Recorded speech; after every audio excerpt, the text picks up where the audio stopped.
সূর্য ডোবে রক্তপাতে, সব নিভিয়ে একলা আকাশ নিজের শূন্য বিছানাতে। একান্তে যার হাসির কথা হাসেনি, যে টেলিফোন আসার কথা আসেনি। অপেক্ষামান বুকের ভিতর কাসর ঘন্টা শাকের উলু, 100 বনের বাতাস এসে একটা গাছে হুলুস্থুলু। আজ বুঝি তার ইচ্ছে আছে ডাকবে আলিঙ্গনের কাছে, দিঘির পাড়ে হারিয়ে যেতে সাঁতার জলের মত্ত নাচে। এখনো কি ডাকার সাজে সাজেনি, যে টেলিফোন বাজার কথা বাজেনি। তৃষ্ণা যেন জলের ফোঁটা, বাড়তে বাড়তে বৃষ্টি বাদল। তৃষ্ণা যেন ধূপের কাঠি, গন্ধে আঁকে সুখের আদল। খাখা মনের সবটা খালি, মরা নদীর চড়ার বালি। অথচ হর দুয়ার জুড়ে তৃষ্ণা বাজায় করতালি। প্রতীক্ষাতায় প্রহর বিহীন, আজীবন ও সর্বজনীন। সরোবর তো সবার বুকে, পদ্ম কেবল পদ্মানসীন। স্বপ্নকে দেয় সর্বশরীর, সমক্ষে সে ভাসে না। যে টেলিফোন আসার কথা সচরাচর আসে না।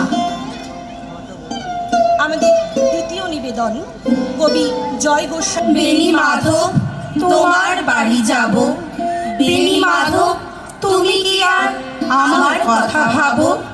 বেণী মাধব মোহনবাসী তমাল তরুমূলে বাজিয়েছিল, আমি তখন মালতী স্কুলে। ডেস্কে বসে অঙ্ক করি, ছোট্ট ক্লাস ঘর।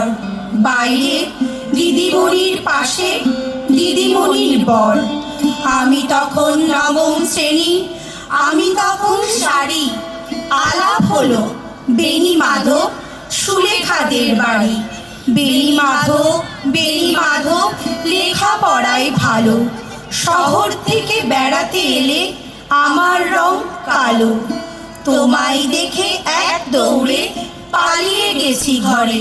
বেণী মাধব, আমার বাবা দোকানে কাজ করে। কুঞ্জে ওই গুঞ্জে তবু ফুটেছে মঞ্জরি। সন্ধেবেলা পড়তে বসে অঙ্কে ভুল করি। আমি তখন নবম শ্রেণী, আমি তখন 16।